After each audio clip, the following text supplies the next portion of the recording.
जय हिंद साथियों, नमस्कार। आप सभी साथियों का एक बार पुनः आपके अपने यूट्यूब चैनल पर स्वागत है। आप सभी साथियों को मेरा प्यार भरा नमस्कार।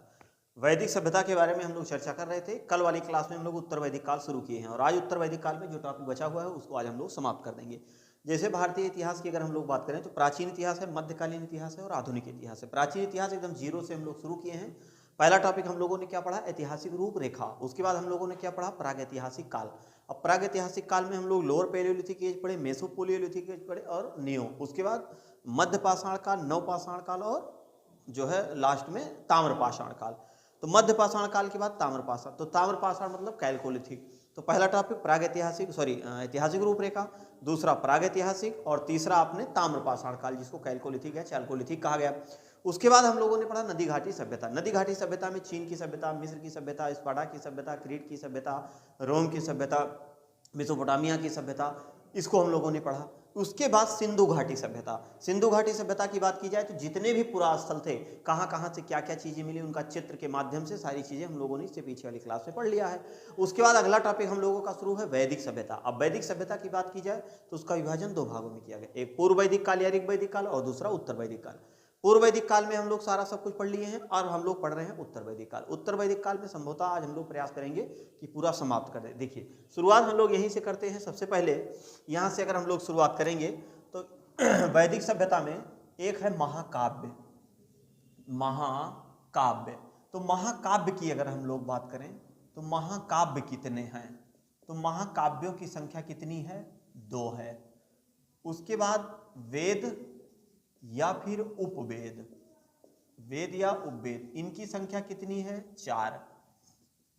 वहीं पर अगर हम बात करें आश्रम व्यवस्था की, आश्रम व्यवस्था, इसकी संख्या है 4। वहीं पर हम लोग वेदांग की बात करें तो इसकी संख्या है 6। यहीं पर हम लोग षड्दर्शन की बात करें तो इसकी संख्या है 6। विवाह की अगर हम लोग बात करें कि विवाह कितने प्रकार के यहाँ पे होते थे तो इसके 8 प्रकार हैं। उसके बाद यहीं पर हम लोग संस्कार की बात करते हैं। संस्कार, तो संस्कारों की संख्या 16 है। यहीं पर हम लोग पुराण की बात करें, पुराण, तो पुराणों की संख्या क्या है? 18 है। यहीं पर हम लोग उपनिषद की बात करते हैं, उपनिषद की, तो उपनिषद की संख्या कितनी बताई गई है? 108। ठीक, ये है हम लोगों का। पुरुषार्थ कितने हैं उसको भी 4 बताया गया है। पुरुषार्थ कितने हैं? 4। छूट गया ऊपर, तो नीचे ही लिख देते हैं पुरुषार्थ। पुरुषार्थ की संख्या अगर हम लोग देखें तो कितनी है? 4 है। अब इतना जितना हम लोग पढ़ लिए ये सभी क्या हैं? वैदिक सभ्यता में इनका जो है संकलन हुआ और वैदिक सभ्यता में हम लोग इनको पढ़ते हैं। अब इसमें हम लोग ये देखेंगे कि हम लोगों ने क्या क्या पढ़ लिया है। देखिए, इसमें आपका वेद और उपवेद, इनकी पूरी व्याख्या हो गई है, इसको भी हम लोगों ने पढ़ लिया। 4 आश्रम व्यवस्था के बारे में पढ़ लिया है। वेदांगों के बारे में भी हम लोगों ने पढ़ लिया। षड दर्शन के बारे में, विवाह नहीं अभी पढ़ा गया है, अभी हम लोग संस्कार भी नहीं पढ़े हैं। पुराणों के बारे में बहुत अच्छे तरीके से पढ़ लिए, पूरे एक एक व्याख्या करके। उपनिषदों के बारे में भी हम लोगों ने पढ़ लिया है ना। मुख्य रूप से 13 उपनिषद हैं। सबसे बड़ा कौन सा है, किसमें, किस उपनिषद में किस चीज़ की चर्चा की गई है और उपनिषद किस पर आधारित है। उसके बाद आपका पुरुषार्थ बचता है इसको, और उसके बाद हम लोगों ने महाकाव्य को नहीं पढ़ा है। तो अब यहाँ आज हम लोगों का जो टॉपिक होने वाला है ये महाकाव्य होगा आपका। उसके बाद आपका विवाह संस्कार होगा, संस्कार होंगे 16, और उसके बाद में पुरुषार्थ, और उसके बाद उत्तर वैदिक कालीन राजनैतिक जीवन, सामाजिक जीवन, धार्मिक जीवन, आर्थिक जीवन, उत्तर वैदिक काल ऋग वैदिक काल की अपेक्षा कितना परिवर्तन हुआ, क्या क्या नहीं, किस प्रकार से इसमें शहरी व्यवस्था देखने को मिलती है, ये सब हम लोग इसको पढ़ने के बाद पढ़ेंगे। तो सबसे पहले हम लोग देखेंगे क्या? महाकाव्य। तो महाकाव्यों की अगर हम लोग बात करें तो महाकाव्यों की संख्या यहाँ पे क्या बताई गई है? 2 बताई गई है। काव्य है, इसमें प्राचीन महाकाव्य कौन सा है और इसमें बड़ा महाकाव्य कौन सा है। तो महाकाव्य का अगर अंतिम रूप से संकलन देखा जाए तो इसका अंतिम रूप से संकलन होता है गुप्त काल में। अंतिम रूप से इसका संकलन होता है गुप्त काल में। महाकाव्यों की संख्या कितनी बताई गई है? मुख्य रूप से 2 हम लोग पढ़ रहे हैं। अब 2 में क्या है? एक आपका रामायण है और एक आपका महाभारत है। एक क्या पढ़ते हैं हम लोग? रामायण। ठीक, रामायण। एक हम लोग क्या पढ़ते हैं? महाभारत। महाभारत। अब इसमें यह सवाल बनता है, इन महाकाव्यों में सबसे प्राचीन महाकाव्य कौन सा है, विश्व का सबसे बड़ा महाकाव्य कौन सा है? तो देखिए, रामायण की अगर हम लोग बात करें तो पात्र परिचय के आधार पर इसको क्या बताया गया है, सबसे प्राचीन बताया गया है सबसे प्राचीन महाकाव्य। तो सबसे प्राचीन महाकाव्य कौन है? रामायण। किस आधार पर इसको बताया गया? तो इसको बताया गया पात्र परिचय के आधार पर। तो पात्र परिचय के आधार का मतलब क्या हुआ? जब हमने आपको शुरुआत में क्या पढ़ाया था, सतयुग या कृतयुग पहले पे था, दूसरे पे हमने आपको पढ़ाया था त्रेता युग, तीसरे पे हमने आपको पढ़ाया था द्वापर युग, चौथे पे हमने आपको क्या पढ़ाया, कलयुग। ठीक, देखिए यही है पात्र परिचय। अब जो त्रेता युग है इसमें किसका अवतार हुआ? तो इसमें राम का अवतार हुआ। यहां किसका अवतार हुआ? रामावतार। वहीं द्वापर की अगर हम लोग बात करें तो कृष्णावतार हुआ। कृष्णावतार का मतलब इसमें कृष्ण के चरित्र चित्रण को पढ़ते हैं, कृष्ण के चरित्र चित्रण को। इसमें हम लोग राम के पढ़ते हैं, राम के चरित्र चित्रण के बारे में, राम के चरित्र चित्रण। अब आप बताइए, राम पहले थे कि पहले कृष्ण थे? तो भाई जब सबसे पहले द्वापर था, त्रेता था और द्वापर बाद में था, तो त्रेता में ही राम थे, तो इसका मतलब राम पहले रहे होंगे। राम की चर्चा किस में की गई है? रामायण में की गई है। महाभारत में किसकी चर्चा की गई है? कृष्ण की चर्चा की गई है। तो इस आधार पे सबसे प्राचीन महाकाव्य विश्व का रामायण को माना गया। तो ये दुनिया का सबसे प्राचीन महाकाव्य है, ये पूरे विश्व का सबसे प्राचीन महाकाव्य है, दुनिया का प्राचीन महाकाव्य। लेकिन महाभारत की अगर हम लोग बात करें तो महाभारत जो है ये दुनिया का सबसे बड़ा महाकाव्य है, बड़ा। तो विश्व का सबसे बड़ा महाकाव्य कौन सा है?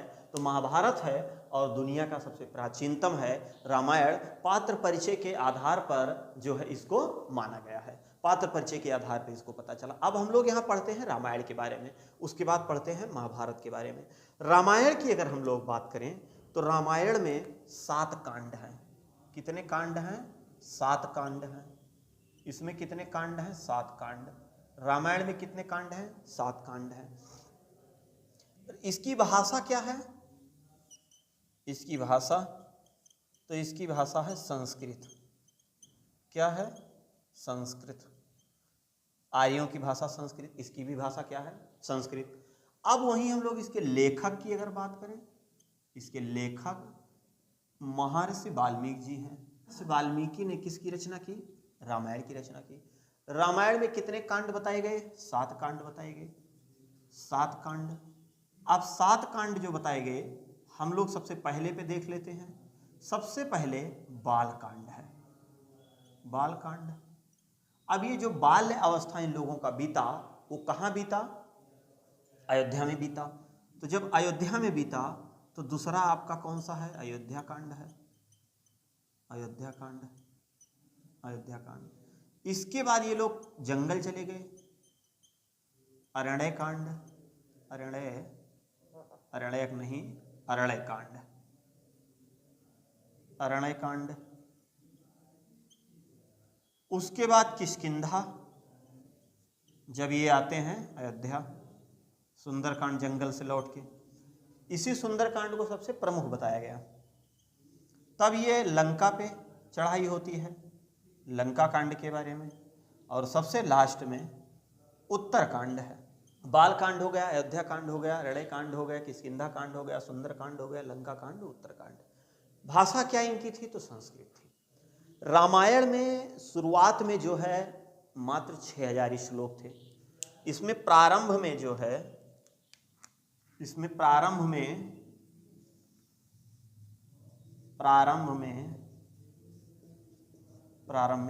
पहले 6000 थे, फिर उसके बाद 12000 हुए, और फिर उसके बाद 24000 हुए।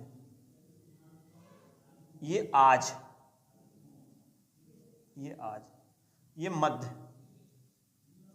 और ये प्रारंभ में 24,000 श्लोक हैं, इसलिए इसका एक और नाम दिया गया है, चतुर्विशत सहस्र संहिता भी इसको कहा गया है, सरती सहस्र संहिता। और जय संहिता के नाम से महाभारत को जाना जाता है। रामायण का फारसी भाषा में अनुवाद किसके समय में हुआ? तो अकबर के समय में हुआ। रामायण का फारसी में अनुवाद अकबर के समय में, मुगल शासक अकबर के समय में। मुगल शासक किसके समय में हुआ? अकबर के समय में। शुरुआत में इसमें कितने थे? 6,000 थे, 12,000 हुए, फिर 24,000 होने के कारण इसको चतुर्विशत संहिता भी कहा गया। किस आधार पे यह विश्व का सबसे प्राचीन महाकाव्य बताया गया? तो ये किस आधार पे बताया गया? पात्र परिचय के आधार पे। त्रेता युग में किसका? रामावतार, और राम से ही जुड़ी घटनाएं रामायण में है, जिसके कारण इसको क्या माना गया? सबसे प्राचीन। और इसमें क्या चीज है? एक है सच्ची रामायण जो 20वीं सदी के आसपास आती है। सच्ची रामायण रचना रामास्वामी पेरियार, रामास्वामी पेरियार। फारसी में अनुवाद अकबर के समय में। तमिल भाषा में पहली बार अनुवाद इसका कवि कम्बन थे। ये कौन थे? तमिल शासक था कुलु। दरबारी कवि कम्बन ने तमिल भाषा में पहली बार जो है रामायण का क्या किया? जो है अनुवाद किया। ठीक। और इधर रामास्वामी सच्ची रामायण की रचना 20वीं सदी, 20वीं शताब्दी के आसपास। ठीक। अब इसके बाद हम लोग महाभारत देख लेते हैं। तो महाकाव्यों के बारे में हम लोग पढ़ लिए, जिसमें रामायण के बारे में जान लिए। अब अगला हम लोग देख लेते हैं महाभारत के बारे में। इसके बाद हम लोग सीधे पहुंच जाएंगे विवाह के बारे में, फिर संस्कार और उसके बाद पुरुषवार्थ। तो पहले इसका स्क्रीनशॉट लीजिए, फिर आगे चलते हैं। देखते हैं महाभारत। महाभारत की अगर हम लोग बात करें तो यह विश्व का सबसे बड़ा महाकाव्य है। ठीक। और महाभारत में जो है कृष्ण के अवतारों का उल्लेख किया गया है। तो जब इसमें कृष्ण के समय का इतिहास है तो एकदम क्लियर हो गया कि ये द्वापर में है, रामायण के बाद का है। अब महाभारत की अगर हम लोग बात करें तो इसकी भी भाषा क्या थी? संस्कृत थी। इसमें युद्ध कितने दिन तक हुए थे? युद्ध या फिर लड़ाइयाँ कितने दिन तक हुई थी? 18 दिनों तक हुई थी। कितने दिनों तक हुई थी? 18 दिनों तक। 18 दिनों तक हुई थी। इसी कारण से इसमें कितने पर्व बताए गए? पर्व 18 हैं। कितने पर्व हैं? 18 पर्व हैं।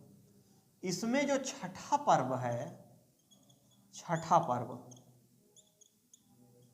पर्व उसका नाम है भीष्म पर्व। भीष्म पर्व में किसकी बात की गई है?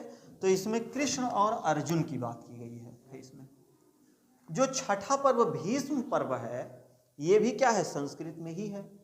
और इसी के किसी एक पार्ट से जो है गीता को भी लिखा गया है। भगवत गीता संस्कृत।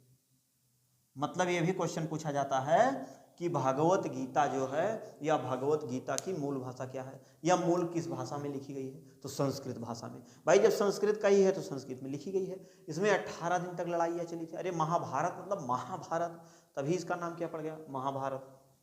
अब वहीं बात करें कि इसके लेखक कौन थे? लेखक तो महर्षि कृष्णद्वैपायन वेद व्यास जी थे। वेद व्यास थे। उसके कौन थे? मतलब रामायण के, तो वहां महर्षि वाल्मीकि। इसमें प्रारंभ में श्लोकों की संख्या कितनी थी? प्रारंभ में श्लोक कितने थे? इसमें 800 थे। ठीक। फिर इससे बढ़कर 24,000 हुए, और वर्तमान में 1,00,000 श्लोक है। 1,00,000 श्लोक। तो वर्तमान में कितने हो गए हैं? 1,00,000। प्रारंभ में कितने थे? 8,800। इससे बढ़े तो 24,000 हुए, और 24,000 से बढ़े कितने हो गए? 1 लाख। इन सबकी भाषा क्या है? संस्कृत है। तो पूरी दुनिया का, पूरे विश्व का सबसे बड़ा महाकाव्य की अगर हम लोग बात करें, महाभारत, लड़ाइयाँ इसमें जो हुई थी, वो लड़ाइयाँ कितने दिन तक हुई थी?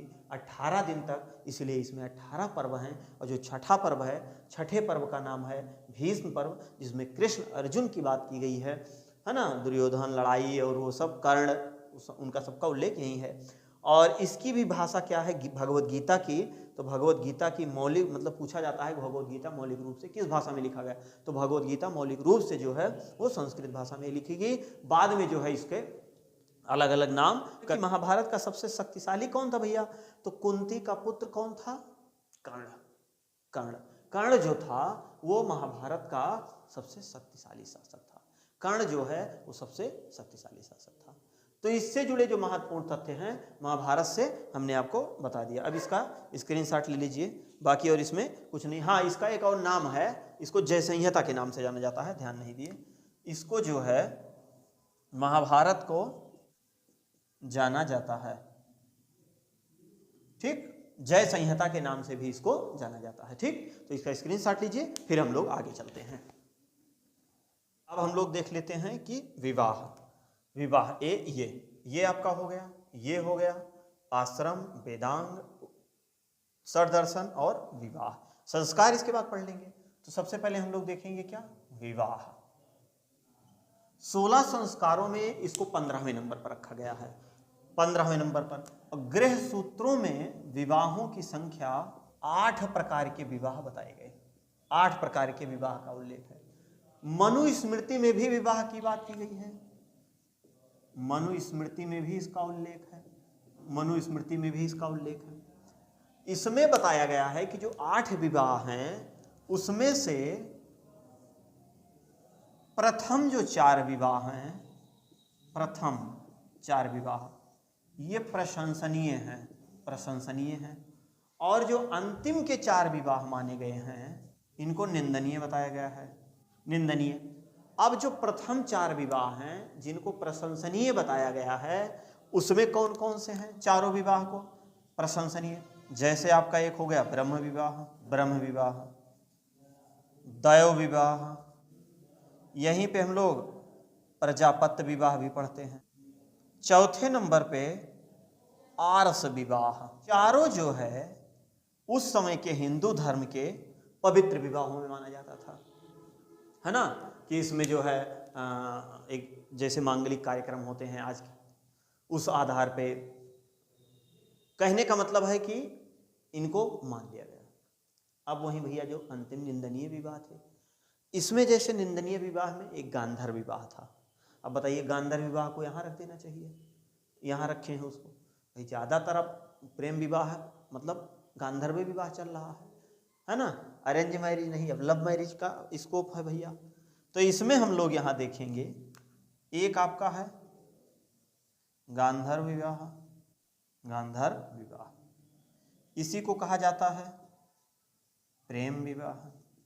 इसको निंदनीय की श्रेणी में रखा गया है, जो कि इसको उठा के किस में रख देना चाहिए? प्रशंसनीय में रख देना चाहिए। असुर विवाह, राक्षस विवाह और एक है पैशाच विवाह। इन 4 विवाहों को क्या माना गया है? निंदनीय माना गया है, निंदनीय माना गया है। इस प्रकार से जैसे अपहरण की दृष्टि से या किसी के साथ शारीरिक संबंध बना के या कोई सोई हुई है जबरदस्ती उससे विवाह करके, तो ये सब किस प्रकार के हैं कि ये निंदनीय विवाह हैं। प्रेम विवाह मतलब बिना माता पिता से पूछे ही विवाह कर लेना, इन सबको निंदनीय की श्रेणी में रखा गया है। इसको हमें लगता है उठा के अब इसमें रख देना चाहिए। बाकी इसमें है ब्रह्म विवाह जो आज वर्तमान में हो रहा है, लड़की और लड़का एक दूसरे से मिलेंगे, मतलब पूरा बारात आएगी जाएगी, पूरा कर्मकांड होगा, सब व्यवस्था होगा। इसमें जो है देवी देवताओं को मतलब कोई यज्ञ वगैरह इस तरह से कोई शर्त रखी जाएगी। तो कहने का मतलब है ये जो अब हो रहे हैं ये अभी भी हो रहे हैं, इसमें भी हो रहे हैं, हो तो सब 8 हो रहे हैं अभी भी, बस फर्क कितना है, इनको क्या माना गया है? निंदनीय, और इनको क्या माना गया है? प्रशंसनीय। यही हम लोग बात कर लेते हैं किसकी? संस्कारों की। तो संस्कारों का अर्थ होता है शुद्धिकरण, शुद्धिकरण। इसकी संख्या कितनी बताई गई? इसकी संख्या बताई गई 16। कितनी बताई गई? 16। इसमें पहला संस्कार आपका गर्भाधान संस्कार है, जो गर्भधारण के समय जो तमाम प्रकार के कर्मकांड किए जाते हैं ये उस समय का है। उसके बाद पुंसवन संस्कार होता है, जातकर्म संस्कार, नामकरण संस्कार, उपनयन संस्कार, वेदारंभ संस्कार, अलग अलग चीजें। 15वां जो संस्कार है वो विवाह संस्कार है, और जो अंत्येष्टि मतलब जो मृत्योपरांत किया जाता है वो कौन सा है, उसको अंत्येष्टि संस्कार बोलते हैं। तो 16 संस्कारों की अगर हम लोग बात करें तो इसका भी उल्लेख जो है गृह सूत्रों में हुआ है, गृह सूत्रों में है, मनुस्मृति में भी है, मनुस्मृति में भी उल्लेख है, मनुस्मृति में भी उल्लेख है। जो पहला है इसमें, पहला गर्भाधान संस्कार, गर्भाधान संस्कार, दूसरा है पुंसवन संस्कार, पुंसवन संस्कार। ये है आपके क्या है 16 संस्कार। आइए इनके बारे में थोड़ा सा आपको बता देते हैं। जैसे गर्भाधान संस्कार गर्भधारण के दिन होता था, जिस दिन गर्भधारण होता था उस दिन संस्कार होता था। पुंसवन संस्कार 3 माह बाद होता था, 3 माह बाद। 3 माह बाद इसको इसलिए लोग करते थे पुत्र प्राप्ति के लिए, क्योंकि 3 माह बाद ये निर्धारित हो जाता है कि मतलब मेल होगा कि फीमेल, तो अपना उस समय खान पान में कुछ परिवर्तन, कुछ जड़ी बूटी या इस तरह से जो उस समय के अपने कर्मकांड रहते होंगे कि पुत्र अगर रहेगा तो वंश भाई आगे चलेगा, तो इस आधार पर करते थे। उसके बाद सीमांतोनयन, सीमांतोनयन ये 6 माह बाद किया जाता था। इसको क्या 6 माह बाद, 6 माह बाद इसको किया जाता था। इसमें यह होता था कि स्त्री के बाल को ऐसे खींच के और जूड़ा बना के कस के बांध दिया जाता था। कहीं ना कहीं दिमाग से ही सारा सब कुछ कॉन्सेप्ट है भाई। अगर आप जा रहे हैं ऐसे आसानी से एकदम खुश होके और पता लगा कमरे में घुस गए और अंदर से स्क्रीन बंद कर लिया और तब तक उसी बेड पे आपको ऐसे फन फुलाई दिखा, तब तो तुरंत ही 1 सेकंड नहीं लगेगा आपके शरीर पे एकदम पसीने पसीना। मतलब आपके शरीर में ऐसी इतनी कितनी खतरनाक हलचल हुई कि वो सब क्योंकि आपने देखा दिमाग से, दिमाग आपका काम किया फट से। और वही मंदबुद्धि वाले जो लोग होते हैं दिमागी, तो चाहे सांप पकड़ते हैं चाहे जहाँ उनको कोई डर ही नहीं लगता। तो कहने का मतलब अगर वो बच्चा 6 माह का हो गया, अब ऐसी स्थिति में उसके अंदर पूरी तरह से जीव प्रवेश कर गया है, वो कहीं ना कहीं वो हिल डोल रहा है। ऐसी स्थिति में अगर वो माँ डरेगी तो ऐसे पूरी नस क्या होगी, खींचेगी। ऐसी स्थिति में उसकी डेथ हो भी सकती है। तो कहीं ना कहीं अगर बाल को इस तरह से बांधने की अपना इनकी परंपरा रही हुई, दिमाग में थोड़ा सा स्थिर है, जैसे सरवर दर्द करता है तो लोग गमछा उमछा इसे लपेट लेते हैं। तो 6 माह बाद इसका जातकर्म का होता है जन्म के समय, जिस दिन बच्चा पैदा होता था उस दिन ये तमाम प्रकार का संस्कार किया जाता था। नामकरण का मतलब इसमें नाम रखा जाता था 12वें दिन। 12वें दिन क्या रखा जाता था, नाम रखा जाता था, नामकरण संस्कार। निष्कर्मण क्या किया जाता था, इसको पहली बार जो है 6 माह बाद बाहर निकाला जाता था। 6 माह बाद बच्चे को बाहर निकाला जाता था, घूमने टहलाने के लिए बाहर निकाला जाता था। अन्नप्राशन वही 6 माह में ही अन्न खिलाया जाता था। अन्न उससे पहले 6 माह तक उस बच्चे को माँ का ही केवल गाढ़ा पीला दूध ही उसको दिया जाता था, बाकी कुछ नहीं। अब क्या है तो सब नया नया सिस्टम, बच्चा पैदा नहीं हुआ है उससे पहले नप्पुल उप्पुल ला के घोर और के लोग रख देते हैं, लो भैया है ना, लगा दो तुरंत है थूथुन में उसके। लेकिन ऐसा नहीं, वो गाढ़ा पीला दूध जो है वो उसके लिए क्या है, अमृत है, तो उसको पीना चाहिए, पिलाना चाहिए। चूड़ाकर्म संस्कार का मतलब होता है कि अब बच्चा क्या है, थोड़ा सा बड़ा हो गया है, तो जब बड़ा हो गया है तो बाल वाल भी इसका बनवा दिया जाए, तो मुंडन संस्कार इसमें कर दिया जाता था। मुंडन संस्कार, मुंडन संस्कार होता था, है ना। उस समय देखिए जो छुरा वगैरह होता था लोहे वाला होता था, इसे पाथर पे पहटा जाता था। बच्चों के तारू जो होती है बाल, ये सर कमजोर होता है, उससे पता लगा छील दिया जाएगा, वो रोटावेटर लेके पूरा उधार डालेगा, उखाड़ लेगा। अब के सब शॉर्टकट ब्लेड आ गए हैं, 2-3 दिन बाद इसे हल्का हल्का कुछ करके, क्योंकि अब धारदार औजार आ गए हैं, कोई दिक्कत नहीं। लेकिन उस समय मुंडन संस्कार लगभग 1 साल बाद ही किया जाता था, उससे पहले नहीं। कर्णभेदन क्या है, अब उसका कान वगैरह भी छेदा जाए, तो इसमें कर्णभेदन मतलब कान छेदने वाली जो परंपरा थी, कान छेदने वाली, कान छेदा। विद्यारंभ का मतलब अब ये प्राथमिक में जाएगा, प्राथमिक, ये प्राथमिक शिक्षा लेगा, प्राथमिक शिक्षा प्राइमरी स्कूल में जाएगा। अब प्राइमरी स्कूल से जो है अब ये मध्य में जाएगा, मतलब कि उपनयन संस्कार अब ये गुरु के पास जाएगा, गुरु के पास, मतलब ये बाहर भी रह सकता है। अब इसकी मैट्रिक की पढ़ाई हो गई, अब यहाँ मैट्रिक की, अब जब 10th कर लिया, मैट्रिक कर लिया, तो अब इसको वेदों को सिखाया जाता है। जैसे आज लोग इंटर वगैरह बीएससी वगैरह कर लेते हैं तो उनको नौकरी की तैयारी करते हैं, अब यहाँ वेदारंभ का मतलब अब इनको वेद पढ़ाया जाएगा, बच्चों को वेद पढ़ाया जाता था मैट्रिक करने के बाद। केशांत मतलब केस को अंत किया जाता था, दाढ़ी बाल, लड़की है तो गोदना वदना वाला सिस्टम था, यहाँ दाढ़ी बाल बनवाया जाता था। है ना, दाढ़ी बनवाई जाती थी, दाढ़ी मूछें बनवाई जाती थी। समावर्तन मतलब 25 वर्ष हो गया समावर्तन। अब भैया समावर्तन मतलब समाप्त, मतलब आपकी पढ़ाई क्या हो गई, पूरी हो गई। अब चलो आप खत्म काम, अब आपका जो गृहस्थ आश्रम है अब उसमें आपको प्रवेश करना है।